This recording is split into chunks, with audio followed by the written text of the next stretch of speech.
Afternoon, Chairman Soto and members of the board. We're excited today, well, kind of excited today, to bring you some information about current status and potential future status of our budget. As I shared with you earlier, as you know, in Survey 3 or Survey 2, the district schools were under our projection. Charter schools did capture some growth, but as a result, in addition, there was a small state proration, so as a result, we've been looking at where are we going to go to balance the budget. You've got 3 sets of documents today at your side, or you will have. Number 1 is our PowerPoint with page numbers, which some of you still prefer. We also have FEFP funding comparison, and then we have some information about charter school FTE history that Sarah had put together that I just kind of wanted to get a sense of where we were and how things were growing. So I'm going to turn it over to Sarah and Jose, who've really done tremendous work in getting us to where we are today. But I have to caution you and our public that the picture for the coming year is right now potentially pretty scary, depending on where the House and Senate budget conferencing goes. Okay. All right. I'll start, and Jose, Dr. Pace, just kind of chime in if you need to. So first, they're the same page numbers. Two. Okay. It might be helpful for me to have one of those versions. Sorry. All right. Page 2. Okay. All right. So this is our FTE. We have the first column as last year's just for perspective, but then the change over on the right-hand side is actually the change from the from our projection to our October counts, which come through in the third calc. So as Dr. Pace mentioned, we were down a little bit from projection. Total as a district, including charter schools and family empowerment vouchers in McKay, we were 233 students down. So you'll see we did take a hit in funding for that. But what's going to become a lot more important is the big hit we took in our traditional schools versus the growth in the charter schools and the family empowerment scholarships. Why do we think this is happening? Well, the family empowerment vouchers were a new thing. Mm-hmm. How many people are using that? 579. 579. Oh, I'm sorry. 0.9. Yeah. I was really looking at the difference in the 905. The growth in the Yeah, the charter rest is really what I was. You know, and looking at it, and yeah, if you want to go ahead and pass this out, I'm just having a chance to look at it for the first time. Oh, you guys should have it in the very back. This? Just one page The one pager? at the very back. Oh, yes. Yeah. It's in that other stack. What I asked Sarah and Jose to do is to look at charter growth over the last couple of years to kind of see what's happening. As I first glance at it, it appears that it's primarily in our new schools that are coming online as opposed to significant growth except for a few. I think some of the ones maybe highlighted are the ones with the most significant levels of growth. In fact, some of the student charters have gone down, but as we add new schools and they increase marketing, that is starting to pull some additional students. Well, we got to figure Away out how from we us. market ourselves. We've certainly been trying to be incredibly aggressive. Both, as you know, our choice fair has tripled in attendance over the last 3 years. We did on-site registration this time. We're significantly trying to expand our reach with incoming kindergarten students because that's where we lost a lot of kids to the Family Empowerment Scholarship in particular. So Where are those kids going for the most part? Private, small Christian schools? Yes. Family Empower Scholarship. Give me I have an idea of what that is. Can you go ahead and give the definition just for the record? That is the voucher program that permits students and parents to elect to take their FTE dollars to a private school. Are there any criteria, or is it just choice, just for whatever reason, or is it? The current status was limited to 18,000 students across the state. It was a first come, first serve opportunity. They had to have either been enrolled in a Florida public school the year before, or they had to be new incoming kindergarten students. And where we had the most significant loss of student enrollment was in new incoming kindergarten students. So these are students that just haven't experienced the public schools yet. Correct. And their parents have chosen to take their dollars to a private school. Is there household income criteria as well, or is it just? There is. It's attached to the poverty level, but I can't quote for you what that is. There is current pending legislation to expand the reach of the program to grow the program. To grow the program, both in terms of numbers of outreach and dollars spent there, but also in terms of raising the minimum for. Make it more accessible then. Yes. And is this the same one that is referenced as the step-up schools or? Step up for 2 students, yes. Is it the same one? It is the program. It's a separate scholarship program. This one's brand new. Step Up has been around. Okay, so this one is brand new. How many Same idea, students though. are in the state of Florida? Anybody know? Same idea, but the step-up ones don't flow through the school district. Tax scholarship. Yes. Or what Right. percentage are we of the total state? 2.2. We're 2.2? So No, when this is 3.2 of our student population. We have a higher percentage going to this than our district is of the state. When you say that it flows through the school district, the family empowerment, what do you mean by that? So the reason we're even talking about it, the way the funds flow, is they're considered students of the school district. So while they're, you know how we have students in our traditional schools, and then we talk about students in our charter schools, this is students in private schools that are funded through these public vouchers versus students that are just in private schools So- that don't get public funds. But we have controls, in a manner of speaking, over charter schools if they are completely not performing and not teaching. Correct. We have no control over these pure private schools, right? Correct. The family empowered, which is the one we're talking referencing, right? Right. But if a student gets a family empowerment voucher versus if they don't, they're still going to they could still go to the same private school. If they're They have- getting the voucher, they're considered, But this is not the same One step-up of our voucher, that's what I'm FTE. asking. No. This is a separate Are thing. they considered our So that's FTE, but are they also considered our grade?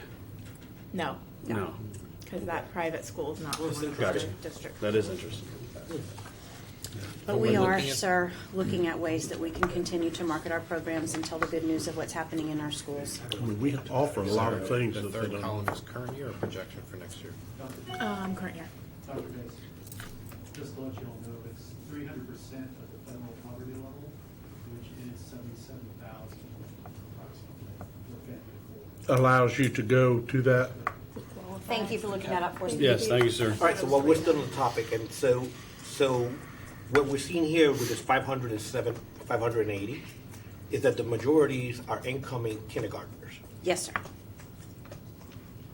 But they would look to stay, right? Yes. I mean, once they have it, they keep getting it, is that correct? Correct. They're Our saying job 219 is, the though, projection. however, as we've said, to tell our story, to spread the good news of the great programs that we're having, okay. that we offer in our schools, and also to compete at the highest level, and that's what we're committed to do as a part of our strategic plan. So, Yes. Correct. Yes. I apologize, I didn't mean to get us off a rabbit hole, but I felt No, like it was no, important it to is see very this number, important. and it is concerning. It's very concerning. concerning. Okay, so the next slide is directly related to the 233 net that we were down total as a district from projection, translated into a loss of 2.7 million, or $14.95 per FTE. That's this year. This is current year, yes. This is the funding hit that we took in January based on the fact that we were below projection in our October counts. It's an elementary school. Okay, so slide 4. Going back to that really quickly, though, Clarence, there was a more significant impact at the high school level because of the way they calculate FTE, recalibration. So remember that now we only get 1 FTE per student, and if a student is taking dollars at Florida Virtual School or taking classes at Valencia, we don't get the FTE for those particular students. So while our student enrollment in high schools was up, the actual FTE was down due to recalibration. We lost more students to Florida Virtual School per semester than we had a year ago. And again, that is something that we're But aggressively that's when they're working at on. Florida Virtual School. They don't take one class in Florida Virtual No, School. these are gets all the students who are money. choosing to take a class or two at Florida Virtual And School. so we lose them and they get all the money? They get the funding for that section. So instead of getting Right. a whole, So one we still FTE, get 5, we 6 get 5, 6, or yes. whatever. Yeah. Okay, Just one really quick question. I just want to be upfront No, and honest that's- about where we One are. really quick question. that's fine. So here you have a bullet that highlights Osceola remains 67 of 67 in total FEFP funding per student. Now, just is that due to what extent does the charter school enrollment and the following this alter? That has nothing to no do with Okay, it. that's what Yeah. Just, Because even charter schools in our district get less FTE than they do, for example, in a Yep. district that has a higher FTE per student. And so, what's so unique and special about Osceola County to be the 67th? There's something that we No can- high-value commercial properties, a lot of low-end But there residential could properties. be, but there could be counties that are, you know. But it's not Worse just off. one thing. That was When the we went through the concern. FEFP analysis last summer. With what Mr. we- Hamilton, What we remember all really those factors? discovered is that all those individual factors within the FEFP Maybe formula. like the ESE student Yes. or all Yes, those things there are a together. lot of things that really are not Yes. favorable to our county. Yes, we lose like on everything that's in the formula. and with the DC, this is important for you to for everybody to kind of have in their back pocket as they think about the legislature. With the DCD formula change that they're looking at right now and removal of the compression, if they do that in 3 years, this district will be down 14 million in DCD funding and another 5 in compression for 19 million. Just to put that in perspective, Orange County will be up 20 million. Essentially, they're taking money that would have come to Osceola County and giving it to Orange County, if you want to look at it that way. Yep. And not everything in the FEFP formula is bad. For example, we don't get money, additional dollars to support lowest 300 schools because we don't have any. Haven't 300. And we're proud of that. Districts that do have schools in the lowest 300 do get an additional bump in funding for SAI. So, there are some factors that are overall better for us, but for the most part, it does significantly impact our funding per student. Would you then say that the major factors as to why Osceola is the last in funding per student are factors that we really can't influence at a local level? I'm not sure that. Not at the school For board level. ESE, for example, is one of the funding factors. Orange County has significantly more ESE students reported than we do, percentage-wise. Why would that be? Do you believe that? There could be a lot of reasons for that. I mean, it could be better surveillance, it could be whatever, but what Well, I'm saying and is that's the that- thing. If we need better surveillance, we need to have better surveillance. Right, we can't afford to We not. can't afford to allow counties like Orange, and not blaming Orange because Oh, I'm not they're blaming actually Orange. doing good reporting and good data collection, then they're getting what they deserve. But Well, just to move forward, my inquiry is just like, is that, this is a dubious distinction to be the last in funding, and I want to feel whether there's something we could do, if we're doing what we can locally, and this is just the way it's going to be because of factors that are outside of our control. It's really what I want to understand. We continue to look at the factors within our control, Mr. Soto, including how we're completing our matrices and providing services to our ESE students and seeking funding for those. We just haven't found the magic bullet yet. We need our representatives right now more than ever to pull out whatever they can pull out to protect us. Just because this could get worse. Yes. I It's understand. $20 million hit is, That's significant. look what we did last year. We had to turn the air conditioner up to save $10 million. I mean, We that's had what- to change bus routes. that's what Think I'm- about taking twice that much out of our budget in 3 years. Where's it coming from? It's going to be a reduction in program. So this new formula is basically saying impoverished counties, kids don't deserve as many special programs and things as bigger counties. I've often thought there was an equity argument, a legal equity argument on the way they fund these schools. So certainly, I've had people scoff at me when I've said that, but I think if it comes to this point, I absolutely think there is. And then the argument will be, well, it costs a lot more to live in Miami-Dade County. Essentially, for a teacher, no, because they're not living on the beach. So I think it's a ridiculous argument.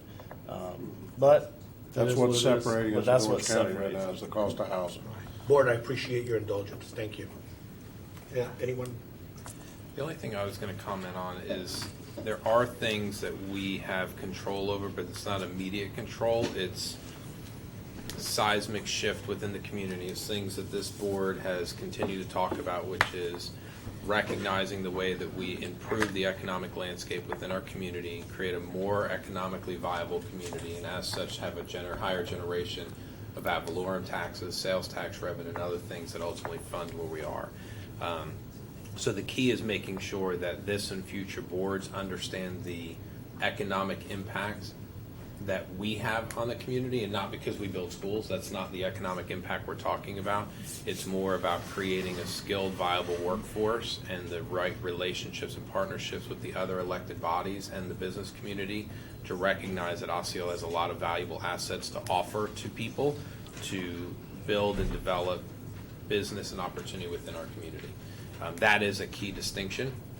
When you compare, just if you use the Tri-County region, Seminole County has a lot of really strong employment opportunities there, which create a lot of opportunity for people to live in that community. Orange County is the gorilla, if you will, just by mere size and scale, and so that creates a unique advantage for them.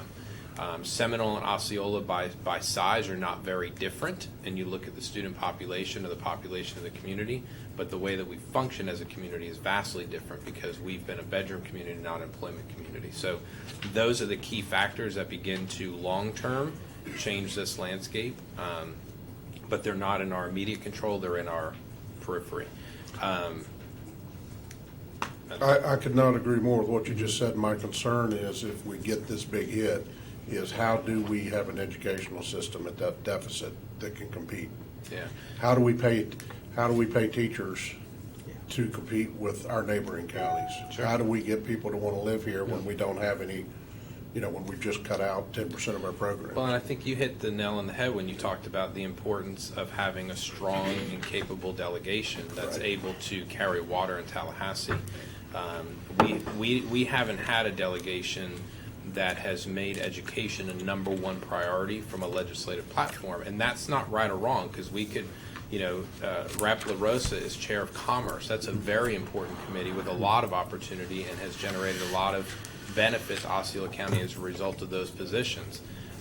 But we need a representative going to Tallahassee that's going to make education a key legislative priority for them, and then being able to actually deliver. And today, that's deliver in the majority party. And maybe another 10 years, the majority shifts, and then we need to make sure we have the right person in the other party there working it. But the delegation is a key piece of this. Moving on.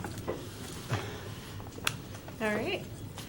So page 4, we started the talk with the change in our FEFP funding, the $2.7 million. Now, remember we said that was the net 233 students that we were down total as a district, but in traditional schools, we were down a lot more, and the charter schools were up. So if you look down, you'll see the 7.1 million reduction. That's essentially grossing up the portion that is shifting to the charter schools due to their growth, which puts us down 10.8 million as far as the budget that we have to deal with here for our traditional this year. schools. For the current year. Is the 7.1 a true loss, or is there an offset that's not reflected? It's the money that's going along with those students, the increase in. But So we were some- never going to get it anyway, or were we going to get it? It was in our No. projection. It was If they would have part of stayed in our schools, projection. we'd have gotten it. Well, yeah, I understand So, that. so how do we have to look at staffing if we're losing 7.1 Correct. So million if you and go we to the have next staffing page. based on that FTE? Right, We've gotta so if look you go at to the that. next page, and that's what we do, we look at that at day 20, once we know which students have actually shown up on our campuses. We go through that process and we look at comparing how we staffed the schools prior to the start of school to what students actually showed up and what shifts do we need to make in instructional staffing. Yeah, I think that's my point, is that this is the income side. The expense side is that as a result, I see there's what a you're saying. staffing shift that takes place because Correct. there's less students to serve, and so we need less Correct. employees in our system as opposed to in an individual charter system. Yes. And that's what Yes. the next page Right, shows. which will then Yeah. offset some of those income losses with some expenses. And so on the next page, the third line down, allocation reductions at day 20, we were able to pull back positions equal to 3.7 million. So to your question, 7.1 million went out the door, It's not but a we one for one. couldn't cut 100% of that out. However, we do have lapse because we've left positions vacant, or whether we chose to do that or we couldn't find skilled people to fill those positions, that's another $6.5 million that we've been able to recoup. I do want to call your attention to the Title IV positions. We had 4 positions that for the last couple of years we had been able to fund out of the Title IV program, a federal grant. We've been recently told that we cannot support those positions. They're our district level guidance counselor type positions. We didn't feel like at this point in the year we could cut those positions. There are people in them doing quality work. So we're transferring those at this point in time to the operational budget. But as we move forward and we're getting ready to settle the budget, that's going to be one of the questions that comes up. Is this something that we want to continue? I believe they have value and are doing good work. We're also currently funding some elementary guidance counselors above and beyond the one per school for those schools with more than 750 students out of title dollars. If that's not approved this year, again, we're going to have to make some tough decisions. But those are the types of things that we're talking about being potentially impacted in the current status. So you'll see right now, we're projecting additional lapse of $6.5 million. We are fairly confident with that based on what positions that are currently out there, what's filled, our regular vacancy rate. But we are heavily reliant on that additional lapse in order to meet this budget by the end of the year. And we're still at a $600,000 deficit. So we'll be working on other initiatives between now and then to try and get back. Can't to turn up there break-even anymore. budget. I reviewed the SAI budget this morning with the teaching and learning team. We had almost $600,000 in reserves in that account, or things that have not been spent, and Jose's already pulled that back today. How many vacant or open teacher positions do we have, including where we have permanent subs in classrooms? Do you know? We have 55 advertised vacancies on Monday, but we're covering those with instructional people, like academic coaches and those types of things. We've been splitting classes, asking teachers to take on additional When somebody tells me students. that they're a permanent substitute, what does that mean? We have very few that are truly substitutes, other than unless they're like FMLA type stuff. We do have teachers in positions of permanent substitutes who were not able to pass all of their certification tests or complete all the certification requirements last year. They have a 4-year degree. They're working to become eligible to have an instructional salary, but they've chosen to remain on as a permanent sub. So they're non-benefited, and they're being paid as a substitute every day, but they are able to work with the team and provide instruction. But we've been very strategic and very intentional Well, about 55 is a not lot having a lower whole bunch number of than I hear kids. thrown around all the time. I mean, I always hear, oh, they got 300 vacancies over there or something like that, but it's It was 55. 55 on Monday. Okay. Out of 37. I check it- Out of 37. Yeah, that's I check that's it a every- manageable number. I check it every week. Tammy brings that number to our leadership team meeting. Okay, so moving on, slide 6, just a couple of slides on our FTE growth. As you know, that chart continues to look consistent. If you look down at the bottom line, we are still kind of consistently growing in that 2.5% to 3% per year. And then the next page breaks that down to show you the traditional versus charter versus McKay and family empowerment. That traditional, So you can see I how think, that should be very traditional is concerning really to not us. growing. It should be very concerning. It is, and you could see that in, 17, 18, we had made some significant progress in being more competitive there, but it's gone the wrong direction the last 2 years, and that's something I'm very attuned to. So 2015 to 2019, almost doubled the number of charter schools, not quite. Quite, about 40% increase. But when did we, I think our impact fee policy began before then. I think our schools came online, we had a high school that came online. 2 years ago. 2 years. 2016? No. It's just Or that 17. considering the efforts that we have put into, producing capital, student stations and everything, to meet the growth demand, it looks like the demand has been met by the charters. Even though we've been able to meet that demand with our capital expenditures, correct? We have, but we're still catching up. I was gonna say, we're not- We're eliminating portables in some cases where we haven't had, and we've still grown by over 5,000 students. All right, but if you take but by comparison, that's still not in actual Right. numbers more. But think about how many new charter schools have come online. That was going to be my question is, just the fact that, I know in my side of town, I think there's been 3 built, boom, boom, boom, just like that. Now, they don't have, if you look, they're the lowest ones on here pretty much. They have some of the lowest enrollment, but that's simply because people love Hickory Tree, people love Michigan Avenue, people love Narcoossee and Harmony. I But get we're that, gonna but they have- are going to People are- take more and more kids. as they advertise and as they work, They're and it gonna may work not be, hard to fill it because it's they're their gonna- money in their pocket. yeah, it's Well, going it to seems like they're doing very well, at least with their marketing and whatever they're offering. I think it's just the fact there's a ton of them out there. I think I bet if we did an assessment and maybe this number exists of the amount of charter school capacity, I bet they're still under. I bet they're still way under. There's 15,000 students. I wouldn't doubt there's not 20,000 seats sitting out there. Why is the market not driving that to where people quit building them then? Until it I catches don't up? understand. That's what I don't understand. Because these are taxpayer dollars going somewhere that we can't build a school without 60 people coming down here and telling us we have a need or not. We're currently reviewing 2 new applications to go into the St. Cloud area that just came in. I mean, to me, how does that happen? You've already got 3 of them over there that aren't full. Why would you want to build? I don't understand the Do game. we have any say that you've got 3 over there that aren't full? Why would we allocate How about dollars to somebody build a something charter you high can't? school in the Celebration area? That'd be real nice. I mean, we can't. That's kind of the way you would hope to be able to drive. I think originally the intent of all of that charter stuff was to do that. Can you mind if I call on Rhonda? So I Ms. can Dr. tell Pace? you that the charter applications we are getting ready to review, one of them I highly encouraged to go west, not east, but they were just adamant they wanted to go east. Yeah, the land's cheaper. Any new charter school applicants calling me right now, I explained to them the 3 that just opened are highly under capacity, and you can only all go after the same set of students Yeah. so far. So what are they looking at, Rhonda? What are they telling you, and what are they telling our charter choice department? They see all that growth, and they want to be in line to take it, but I'm trying to tell them, so you have 3 plus us, and now you're coming into an environment, while there is a lot of growth, there's still only so much growth. I guess I probably already know the answer to this. We can't necessarily deny a charter application and go, hey, you've already got 3 over here that aren't full.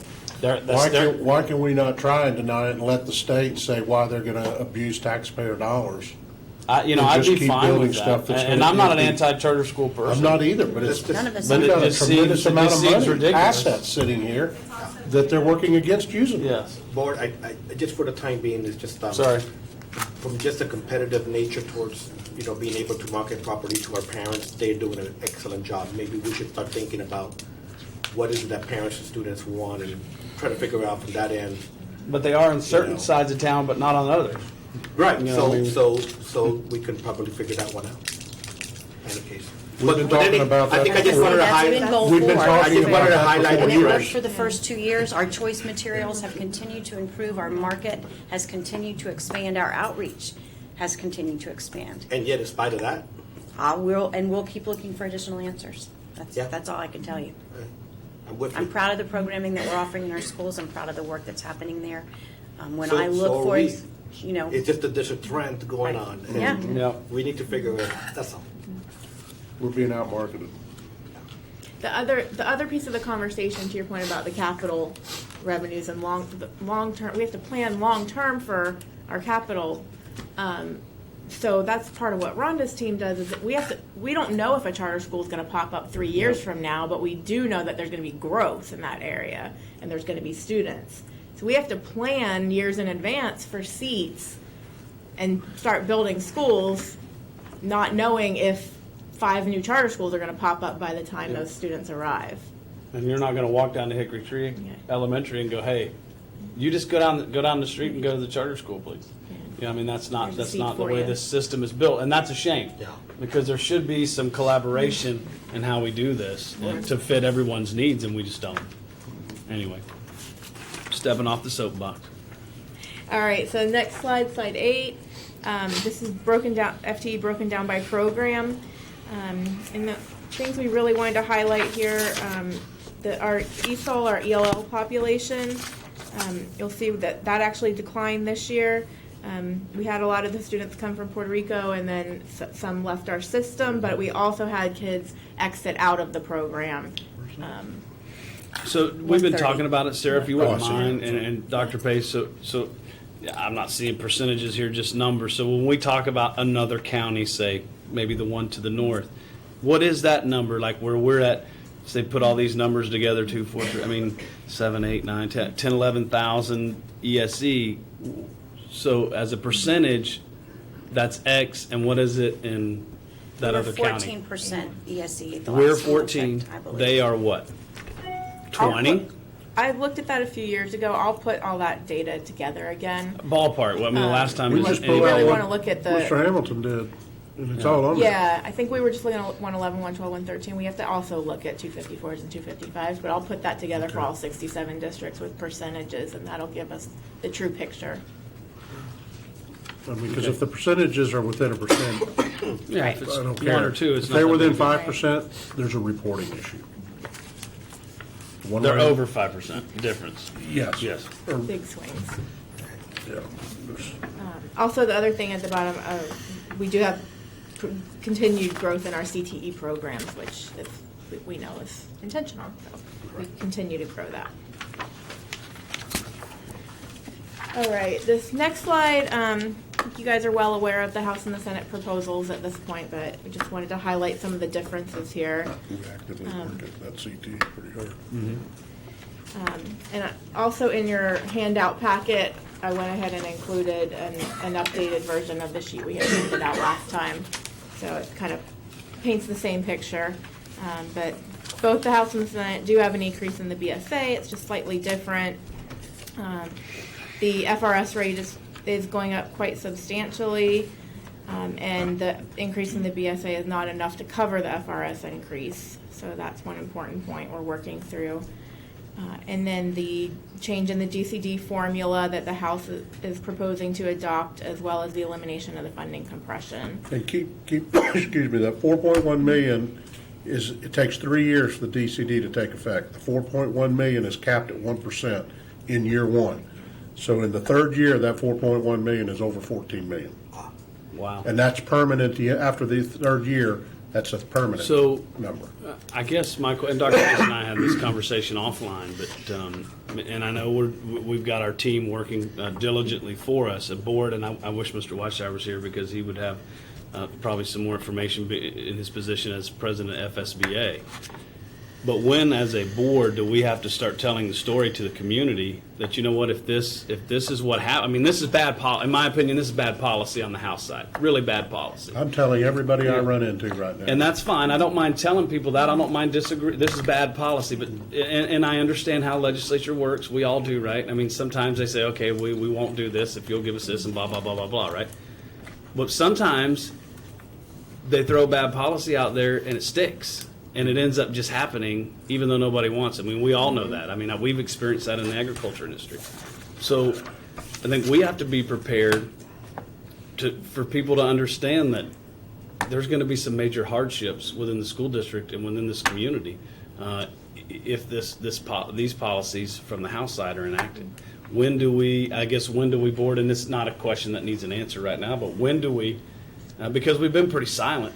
I mean, I know this is a public meeting on film and everything, but we've been pretty silent about marketing to our community, you know, how devastating this will be. And there has to come a point when we have to, being good stewards of the money that we receive and what we do for this county, where we say, hey, if this happens, the repercussions are going to be extensive. So I'm not asking for an answer or even a discussion, but I just want to throw it out there that I think it has to be sooner than later. We are working on, there's about 13 other districts that get hit pretty hard in this. I know that, and I've talked with Dr. Pace about that. Dr. Pace, Yes, sir. so during this budget process, would it be prudent for us just to at least theoretically accept that these changes are going to occur and that we start planning accordingly? We'll know in the next 2 weeks, right? 3 weeks? 3, 4. Past indications, at least has been my experience since I've been a board member, that this is how it's going to be going forward. The And winds so- right now appear to be blowing and that there'll be some form of compromise between the House and the Senate. We just don't know where. Until they get into conference, you just don't know what's Right. going to happen. And so we're Which will be the continuing first to week of work from a March. political basis. But yes, sir, internally, as staff, we've been having very hard conversations about what would have to change and what recommendations we could bring forward to you as a board. Right. Because I will tell you that we found $10 million last year, not with easy decisions, but with hard decisions. Those decisions only get tougher when you start talking about 10 more. I understand. Because there's not that much just extra It's just- Not a lot of meat stuff. on the It's just- bone. It just In the kind of looks budget. like that's where we're headed, so. Yeah. You We're- know, I we're think very we could- mindful We could of stay that. hopeful, but let's prepare for the worst case. And the problem story- is, you don't take it out of salaries, because you gotta have the teachers for the number of kids. So this money that actually comes has gotta come from extras. Yes. We don't have a lot of extras already. I mean, that's the story. The story is we've already turned up the air. We've already changed the school start time. We already have the lowest administrative cost in the state. That's the story that has to be told to the community. Okay, so let's talk about that, just theoretically, okay? What are we talking about that's left that we could go ahead and get some millions? I wasn't ready for that discussion yet. I've No, I had I a just- brief one with No, Dr. no, Bates. you're right, this is a public. And I don't know if it's the right time This is either, a Mr. public Chairman. meeting, it's taped, just as an example, so that, you know, maybe if somebody's interested, could say, whoa. give me something. Would sports be affected? Let's say that. What about art, music, would that be affected? Yes. Potentially, all of those things could All be the affected, extras. Chairman So Soto. then- so I mean, then let's those, not and be those afraid are of things saying that that. this board has prioritized. This board has prioritized strong fine arts programs across our schools. That's right. Yes, we do have Osceola County School for the Arts. We have Point Siena School for Fine Arts that are dedicated to those programs. But we have music and art in every elementary school. We have music and As we band in should. every Yeah. middle Programs that are school. extremely We have those important. same Yes, I programs do in agree. every Agreed. single high school, quality programs, and they are important. But are they essential? I believe they're essential for the appropriate education for our children and our community and our culture. But what we have to do is reading and math and science and social studies for a graduation requirement. Now, I don't want anybody to think I'm threatening their program or threatening their jobs. That's why I was scared But to we have would this have to discussion on look it. very, very carefully at a lot of things. And those would be individual discussions. We certainly will look internally as a team. Is there anything that we can cut that doesn't hurt those types of things? But with Because the we're money always that going to we're put talking kids about- first. With the money we're talking about. It's what going we to take did- some hard decisions, All and right. somebody's going to lose. And Mr. Booth, we're not here to be scared about anything. No, I'm okay? not scared If about any- it. It's- If anything, sometimes I it sets think the that- wrong tone. What we say in here, I don't want somebody to leave here and go, they're cutting all music and art, because that decision has not been made. And It that hasn't was not been even a discussed. recommendation I would make Correct. unless we And had so I just- absolutely I no think that's what gets choice. scary. All sports are going to be cut, or all this, If or all that. something- if something Flex does happen- scheduling, all that kind of If stuff. something does happen, let it not be that that's the first time that we've ever heard about it as a community, at the very least. Yes.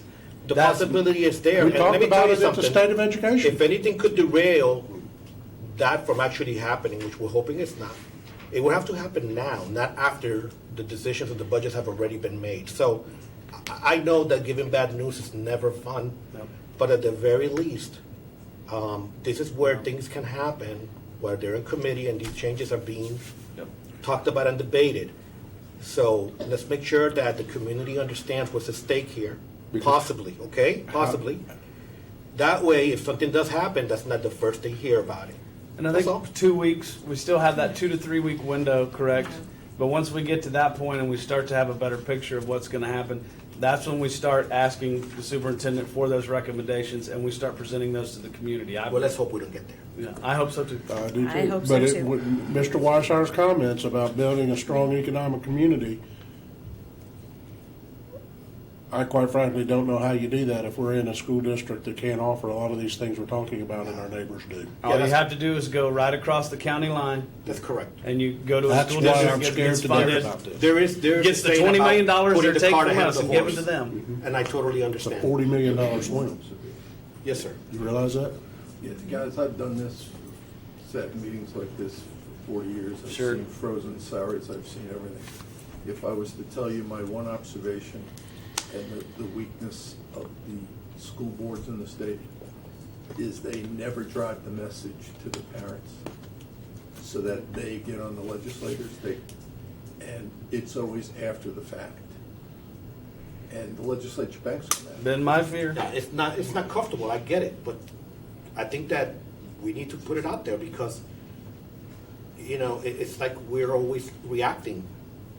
And here, it can't just be on the board, it's gotta be the communities that stand up for something that's so important to them, their education system. I mean, really.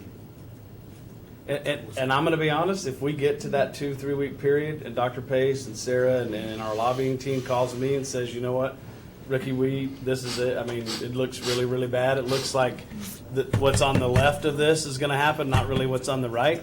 I do think it's a time that we create and I don't know how Mr. Whiteshire feel, but I do think at that time, it's time that we create essentially an army of parents and community members to reach out. And Mr. Whiteshire said it, I'll say it again, not to our weak delegation, but to some folks that can make some changes and be effective. Let's hope it's not too late by then. Let's proceed. Okay.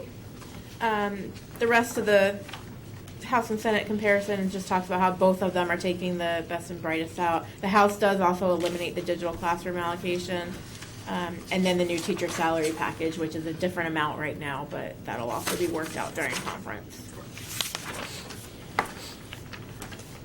And But just Sarah, do we believe quickly that it will be somewhere between 12 and 16? We do actually believe that money's going to come in. yes, And we do we That believe is that it's absolutely going to a be priority just of the for governor. starting teacher, like a starting to get people to a certain level and that's it? We're not going to give us any leeway on that, or are we still working on that? The language is, they're still working on the Okay. language. they're still working on And it. I know it's still Both fluid. I just wanna make proposals sure. do have a percentage of it, a small percentage, but a percentage of it that can be spread amongst all classroom teachers. But the majority of it is going to bring the minimum salary up. And I'm going to say this actually publicly, and maybe somebody will take this and run with it. I've said it to some of the movers and shakers. Taking a starting salary and making it $47,000. I go home with a lady every night that has a master's degree and 17 years of experience with a media certification and an ESE certification. She makes $48,000 a year. That's ridiculous. It's insulting. That, I mean, I'll say it right. I'll say it publicly. Film it, play it, do whatever you want with it. That's ridiculous. So I'll make that, put it out there. Just wanted to also stress the fact that while all that additional money is in that teacher salary allocation, and it's gonna look, as the budget gets rolled out, it's gonna look like all this extra money went to the districts. To all of our districts are gonna show huge increases. Just keep in mind that a lot of that money is in the teacher salary package, and when you take that out, that's why we're in such a horrible deficit situation. They are very well posturing the fact they're going to be able to tell everybody how much extra money they gave us, even though we get less. No. The We money get that they it, give but not to will- operate the school The teacher district. salary raise, It's they'll real. make sure they know it comes from the state legislature, not from the school board. Okay, so the next page, slide 10. This is our first attempt at using the House proposal. To your point about looking at the worst case scenario, you just jump down to the bottom, you can see that under this proposal, we're looking at close to a $12 million hit. And this just kind of takes into account all the things that we previously talked about that would have to be addressed. And then the next slide is the Senate's proposal, which shows a bottom line of $4 million deficit. So that's kind of an 8 million swing is what we're still trying to work out between the House and the Senate proposal, and we'll see where we land. And basically, the Senate proposal, the $4 million, that is coming because of some charter, if we could get the kids back into the traditional public schools, and that would kind of, we could That would help a mediate little that. bit, but it's really, it has to do with, remember I said the increase in the FRS expense The FRS is more expense. than the increase in the base student allocation. So just 4.2 million. starting there, Yeah, well, you're I in mean, a negative. And that's the first time we've mentioned that today, and that's a story that is not being told. In years past, the legislature has decided to kind of spread one of those increases out over a couple of years to allow the actuarial tables to come back to where they want them to be. This year, right now, the adjustment in both packages has the full impact of an FRS increase in 1 year. So that's why while they're offering an increase in the BSA, it's offset by the increased expense of the full FRS adjustment. And the increase in the FRS expense is not shown anywhere in the calculations. It's just part of what we pay all of our employees, part of their benefits. So it's not shown as a district cost in the budget. How much is that total payout? We're increasing at 4.2 million. What's the total payout? Do you know? I don't know off the top of my head. You could probably look up how much we pay total I'm just into, curious what into percentage FRS for all of our The employees. FRS Okay. Yeah, we can find percentage increase that. that is. I want to say it was like it's over 4% increase. All right, slide 12. You have the picture. So our payouts in the 100 million range for FRS? that. That sounds high. Okay, so the long-range forecast, went ahead and updated for this year based on the third calc revenues and changed to projected expenditures. But our budget for this year, we are planning for a $1.6 million surplus. And again, remember that's what the board wanted to do to maintain our fund balance percentage and continue to grow that as we grow. So we will try and hold steady there. And then we went ahead and put together a long range for next year based on a blend of the House and the Senate. So we'll absolutely start brainstorming and planning for the worst case scenario as we move through the budget process. We did this based on kind of meet in the middle somewhere. One thing we want to discuss, and we can talk about it, as we move through the next couple of budget workshops, not necessarily today, but is start thinking about for next year's budget whether we want to be continuing to try and grow fund balance or hold steady. I know this board wants to have a balanced budget. We don't want to be looking at going negative, but we need to kind of think about where we want that fund balance percentage to be and how much we may or may not want to be able to grow it next year. Sarah, we will not be in jeopardy of falling below the percentage where the state gets to come in. Right? Oh, no, we're. No, It's we're at 3. We have a policy Our of board 6. policy is No, I twice. know, I just never want to have to deal with them at that policy. No. But having this at the 10 and the high 9s saves us millions of dollars in interest on our debt service, correct? Correct. It helps me sleep better at night. Yeah. Yes. And if we do take a sudden hit that we can't adjust all of a sudden, or Yeah. we don't want to make such difficult decisions all at once, we why it's do have a there. little bit of a cushion. So. All right, slide 13. We just started to list a couple of the budget considerations as we move forward. Did want to talk about the CFEP project because we're going to have to invest an additional $400,000 in that project. And This Dr. is the Stefan, if you longitudinal wanna- data study that we joined Orange County Public Schools, UCF, and Valencia College in over the last 3 years ago. The positions have been funded out of the Helios grant, but the district made a commitment to keep those in place for a couple of years after the grant funding were out. That we are starting to get some really impactful and actionable data from that study. Most recently had a meeting. I'll be happy to go over that with you at another time. But that's a commitment that we have a signed agreement to honor. And then these were the supplementary guidance positions that I shared with you have been funded out of Title I. We're going to apply to have them again funded out of Title I. We do believe that they're bringing value. These are our additional counselors in our elementary schools that have more than 750 students. So they're really able to provide that additional social and emotional and mental support, counseling support for kids in our elementary schools as opposed to a ratio of 750 to 1.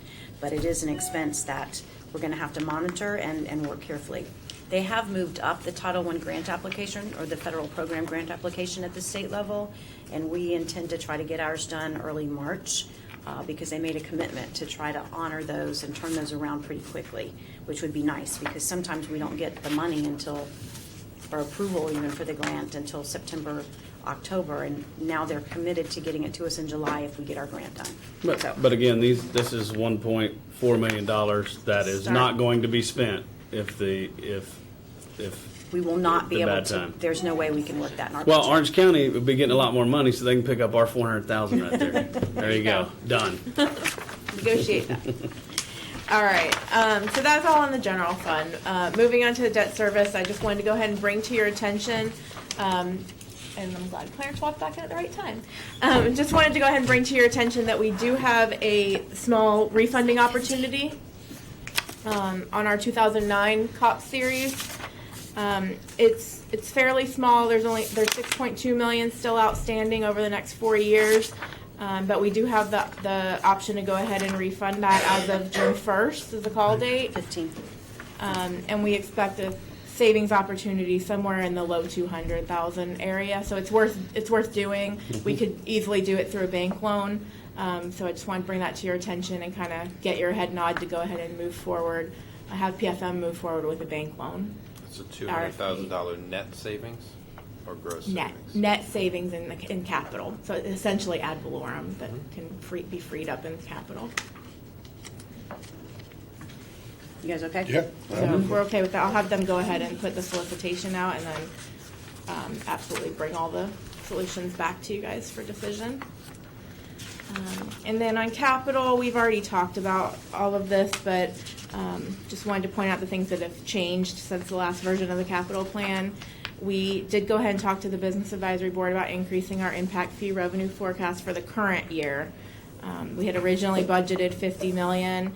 We are close to the $50 million already. So at the last meeting in January, we took a vote at the Business Advisory Board to go ahead and increase that forecast up to $70 million. If you guys are good with that, we'll work that into the capital plan. And then the next slide is just the Canoe Creek update. So that has now been funded. And in your handout packet, I went ahead and gave you an updated version of the capital plan with just those two changes. And that's the other thing to keep in mind too for our community, because I see it right here with the quarter printing. That comes up in 24.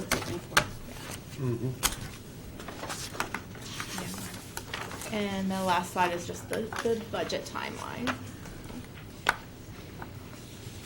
So the next slide actually asks about board priorities for the upcoming budget. What I'm going to suggest is that we wait a couple of weeks to kind of see where we are. Yeah, we But gotta certainly, know where if there are things that you're thinking about that you want us to look at,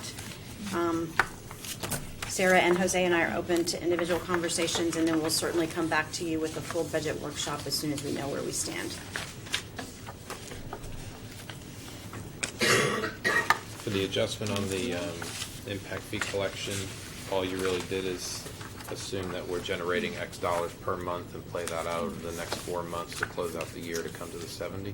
We looked at it that way. We actually look at it a couple different ways and also just kind of have discussion with the Business Advisory Board members based on things that they know and they're hearing. So there is a lot of discussion that goes into that. But that's how you arrived at the number? Yeah. And we were already at 42,000 in December, so that still leaves 6 months of the year for collections. For convenience. Yeah, I knew what you meant. Sorry.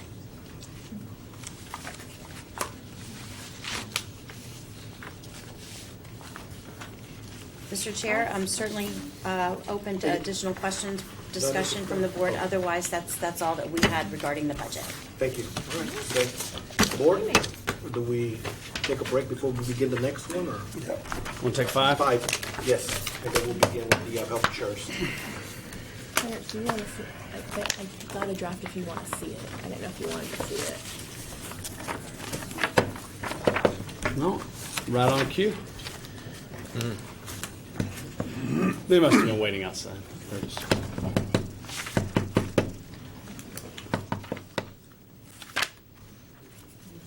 All right, the team's all here. We can move around.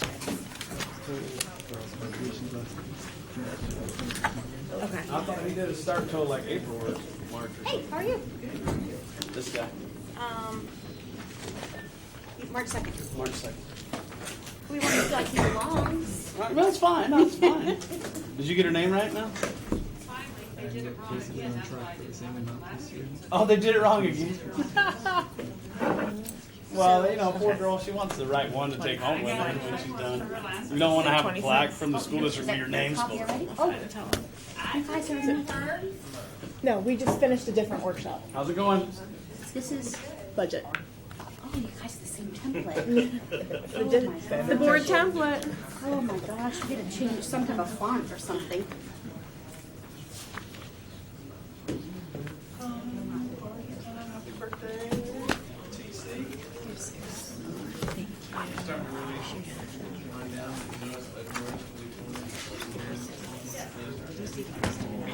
Which anymore? Okay, oh, this was mine before. You know how Noah Roberts was like